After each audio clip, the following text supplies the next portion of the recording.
Welcome to the Mobile Home Park Mastery Podcast, where you will learn how to identify, evaluate, negotiate, perform due diligence on, finance, turn around, and operate mobile home parks. And now, here is your host, the fifth largest mobile home park owner in the United States, Frank Rolfe. What's water and sewer cost at your house? $50, $75, $100 a month?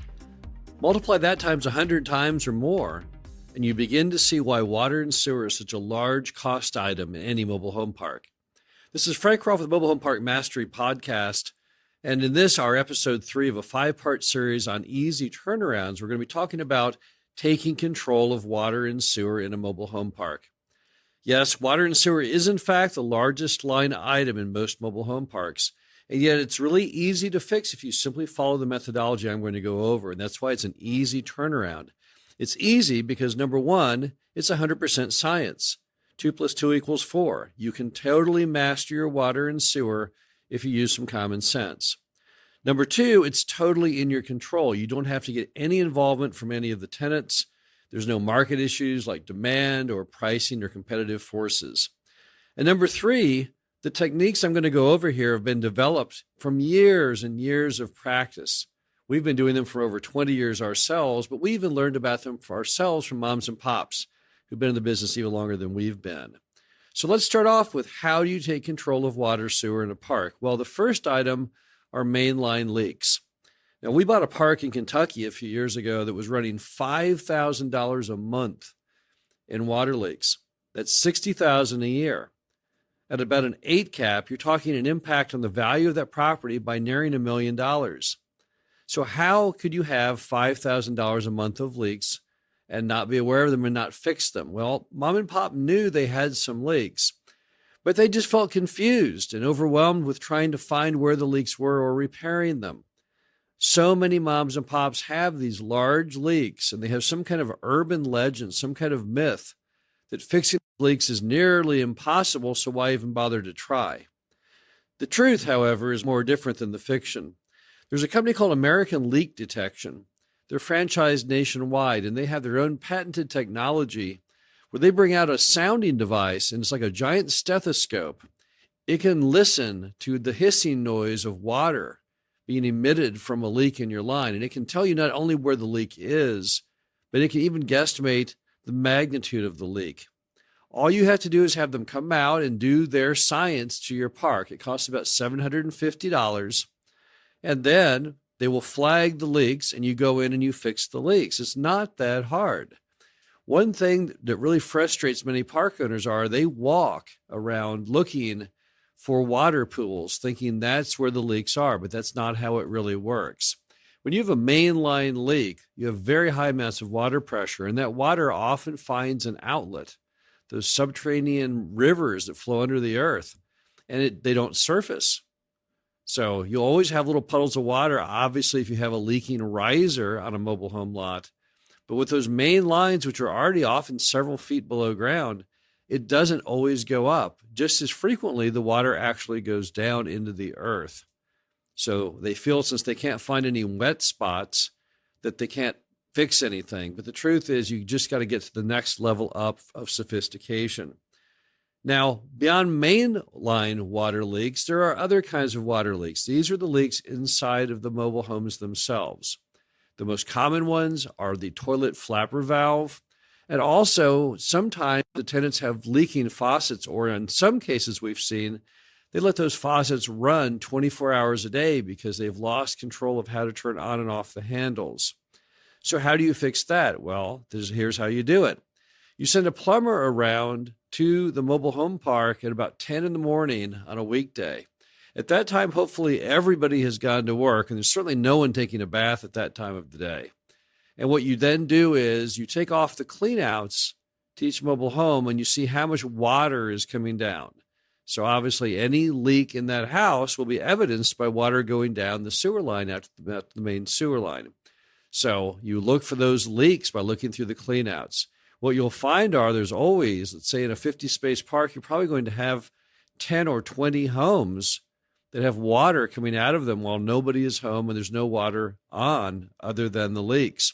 Some will be downright Niagara Falls hemorrhages of water. So here's what you can do. You can have a plumber go back to those homes when the folks get home at 5 or 6 o'clock and tell them that they've detected a leak in their home and can they come in and fix them. And you can even just go in there and fix them for free. If they have to pay for it, they probably won't let the plumber in. But if you say, I want to fix your leaks, they will let them in. That's often the cheapest thing you can do, because when you fix those leaks, it turns off the massive water bill. And it's a lot cheaper to do that than it is to put in sub-meters, which we'll talk about in a minute. So you can definitely find the homes that are leaking and you can go in and then fix those leaks. But let's say you do American Leak Detection survey of your water lines and lo and behold, they can't find any leaks. And you go out and you check the cleanouts and there's no big leaks going on inside the mobile homes. Well, then what you have going on is tenant abuse. What happens in mobile home parks sometimes are the tenants, when moms and pops have been including the water and sewer in their rent, they just lose interest in conserving water. Why should they? So what do they do different? Well, they won't turn off the water when they go outside and play in the yard. The kids go out and they turn the hose on full blast and they're playing along. It's hot out. They're having lots of fun. And then they just don't ever turn it off and let it run overnight. That's fairly common. Or you'll have people who go out and wash their cars over and over. They water the yard incessantly. Every activity they do is costing you, the park owner, a ton of money. So the only way to resolve this kind of behavior issues is by billing back water and sewer. Now, there's basically two methods in most municipalities that you have if you want to bill back water or sewer. And one is much better than the other. The bad one is called RUBS. That stands for a ratio utility billing system. And how it works is you pick a constant. It could be number of bedrooms or square footage of the home or occupants. Now, occupants is the worst one. It's not fixed, right? Number of occupants is frequently changing. But square footage, number of bedrooms, those don't change. You take the entire water sewer bill and you divide it by the total number of constants. Then you multiply times each home's constant amount. So, for example, the one bedroom might have $30 of water sewer, the two, $60, and the three bedroom, $90. That's the way the bill is broken up. But the problem with this is it does not foster conservation. Probably it actually does the alternative, because people are frustrated that they're paying the water sewer of their neighbor. And they just know that they've seen them abusing the water. So the very idea that they should be paying their prorated part of the neighbor who's so wasteful, that's just not very fair to most people. So that isn't a very good system. A far better system is to install sub-meters. Now, the best of the sub-meters today come from a company called Metron. It's a European company, and they developed a lot of really cutting-edge technology. And in their meters, what they do is their meters are read every 20 minutes or so. That gives the park owner the ability not only to see what's going on and how much water has been used, but it can also alert the park owner to sudden leaks, because whenever the usage spikes up, it sends notification that it's spiked up. We've been retrofitting our entire portfolio to Metron meters. We really think that's the future of the industry. It is so far superior to the old days of having the manager go around and read the meters, because you always had a human error when you did that. And you also had issues where tenants would deliberately try and block access to the meter. Metron meter, they can't block the access. It's all done remotely. It's all done through the internet.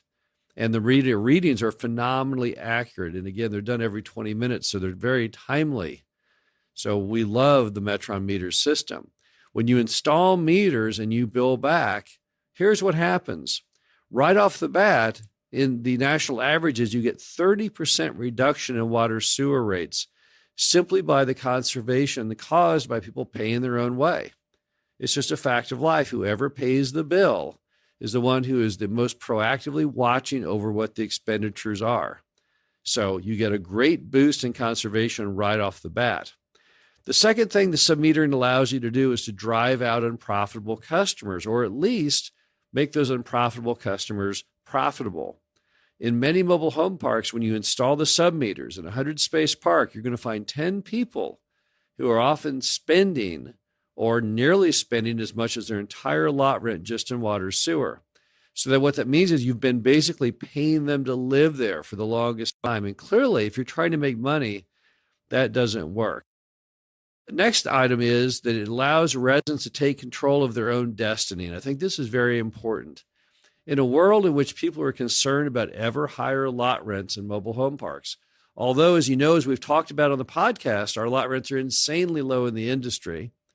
The economist from Duke, Charles Becker, estimates our rents are 30 to 40% lower than they should be. So there's definitely plenty of room to raise the rents just to get them back to economically where they should be.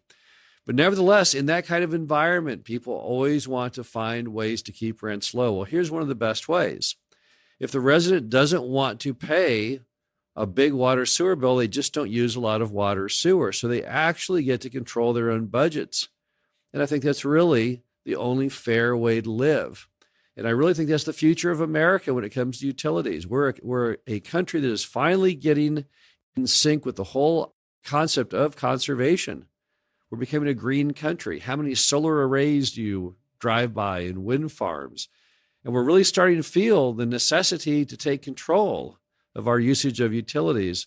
And some metering does just that. It converts the resident from someone who doesn't care because it's a landlord's problem into a resident who does care dearly because it's now their problem and they have to pay for it. So those are the basic ways you can take control of water sewer. Have we ever seen a park where we couldn't? And the answer is no. It's simple science. The water has to go somewhere. The water comes down through the city's water pipe. It goes into your property at the connection point. And everything after the connection point, it can be quantified. It has to go somewhere. It's either going through the main line and being delivered to the customers, or it's going through the main line and then leaking into the earth. And when the customers get the water, it's either being put to good purposes or it's being leaked out of toilet flappers and leaking faucets and not doing anyone any good. And finally, when you get the meters, it more granular detail tells them how much they're spending and they have the ability to control their own destiny. So really, water sewer is a win-win for everybody. When you can control that cost and perfect it and eliminate the waste, it leads to lower lot rents. So how do you have lower lot rents in America going forward? Well, one big way is for you to take control of your water and sewer. And again, that's one of our favorite easy turnarounds because it is so quantifiable and so much within your control. So on our next episode, in episode 4 of our 5-part series on easy turnarounds, we're going to be talking about something that just seems silly, but it's just true. And that is how mobile home parks are often priced inappropriately. We're going to talk about different mobile home parks that we've purchased where they were just priced wrong. Nothing wrong with them other than that. Good occupancy, good income, everything fine. But mom and pop just did not price them to market. So that's coming up in our next of our 5-part series on easy turnarounds. Again, this is Frank Roth with Mobile Home Park Mastery Podcast. Glad you're here. Talk to you again soon. Thank you for listening to the Mobile Home Park Mastery Podcast. Be sure to visit us at mhpmastery.com to subscribe to the show, read our show transcriptions, and access all of our great information on mobile home park investing.